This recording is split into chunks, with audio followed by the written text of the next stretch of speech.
Hi! Welcome to our channel. ఈరోజు మనం review చేయబోయే మూవీ 'సంక్రాంతికి వస్తున్నాం'.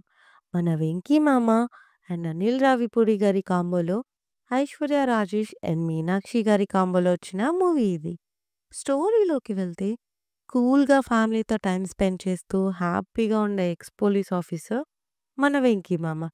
అలా హాయిగా లైఫ్ సాగిపోతుండగా ఒక కేస్ విషయమై మన మీనాక్షి వెంకీ మామ లైఫ్‌లోకి వస్తుంది.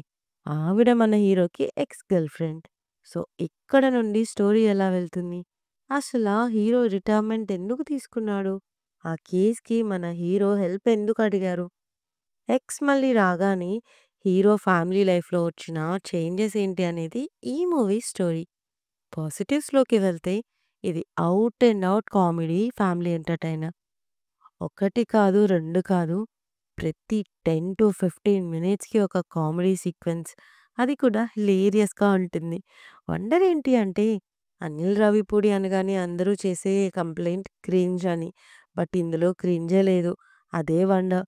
అండ్ చాలా హిలేరియస్. అండ్ మెయిన్‌లీ ఒక కిడ్ క్యారెక్టర్ అయితే క్యూట్. అండ్ ఒక సింగిల్ వర్డ్ మేనరిజంతో పిచ్చెక్కించాడు. ఇక after long time vintage 'Venky మామ'ని చూస్తాం. ఇందులో అమేజింగ్ పెర్ఫార్మన్స్. ఇంకా హీరోయిన్స్ కూడా వాళ్ళ రోల్స్ చేశారు.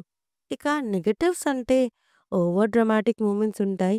ఎంత కామెడీ అయినా క్రైమ్ సైడ్ తీసుకున్నప్పుడు కొంచెం సీరియస్‌గా వెళ్ళుంటే బావుండేది అనిపించింది. మ్యూజిక్ కొన్ని చోట్ల బావుంది. కొన్ని చోట్ల ఎలివేట్ కాలేదు. ఓవరాల్‌గా మూవీ ఎలా ఉంది అంటే, సంక్రాంతి పండక్కి సరైన సినిమా ఇది. ఫ్యామిలీతో అందరూ ఫుల్‌గా ఎంజాయ్ చేయొచ్చు. మీరు మూవీ చూసుంటే మీకెలా అనిపించిందో కామెంట్ చేయండి.